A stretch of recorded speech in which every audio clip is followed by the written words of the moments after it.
ক্ষেপণাস্ত্র উৎক্ষেপণের নোটিশ জারি পাকিস্তানের, দিশেহারা ভারত।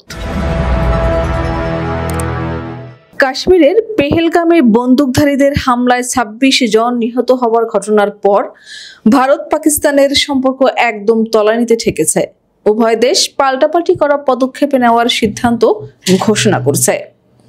এমন পরিস্থিতির মধ্যে পাকিস্তান করাচি উপকূল থেকে সারফেস টু সারফেস মিসাইল উৎক্ষেপণের নোটিশ জারি করেছে।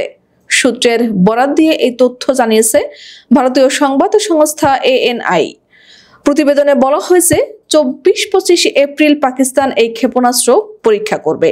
ANI বলছে ভারতীয় সংস্থাগুলো এসব পদক্ষেপের ওপর করা নজর রাখছে। তবে ক্ষেপণাস্ত্র উৎক্ষেপণের বিষয়ে আনুষ্ঠানিকভাবে কোনো মন্তব্য করেনি পাকিস্তান। এদিকে কাশ্মীরে এই হামলার দায় স্বীকার করেছে দ্য রেজিস্ট্যান্স ফ্রন্ট নামের একটি জঙ্গি সংগঠন।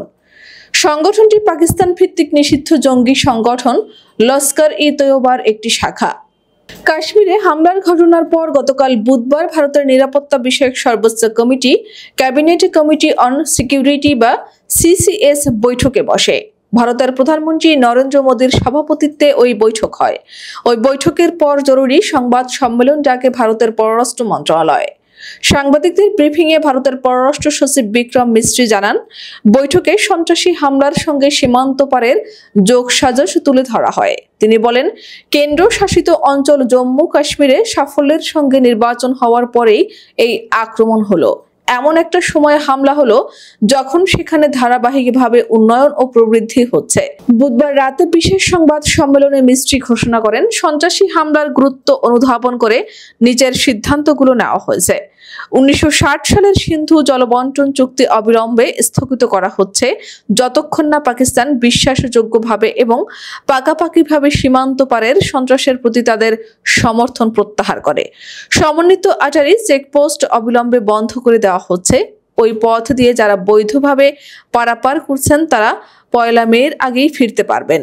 সার্ক দেশগুলোর জন্য বিনা ভিসা প্রকল্প এর অধীন বিশেষ ভিসা নিয়ে পাকিস্তানের নাগরিকরা ভারতে ভ্রমণ করতে পারবেন না। যে পাকিস্তানি নাগরিকদের আগেই ওই ভিসা দেওয়া হয়েছে তা বাতিল করা হলো।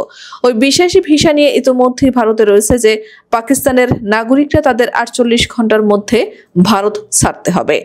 দিল্লিতে পাকিস্তানি দূতাবাসে সেদেশের প্রতিরক্ষা, সেনা, বিমান ও নৌবাহিনীর যে পরামর্শদাতারা রয়েছেন তাদের পার্সোনা নন গ্রাটা বলে ঘোষণা করছে ভারত। তাদের ১ সপ্তাহের মধ্যে ভারত ছাড়তে হবে।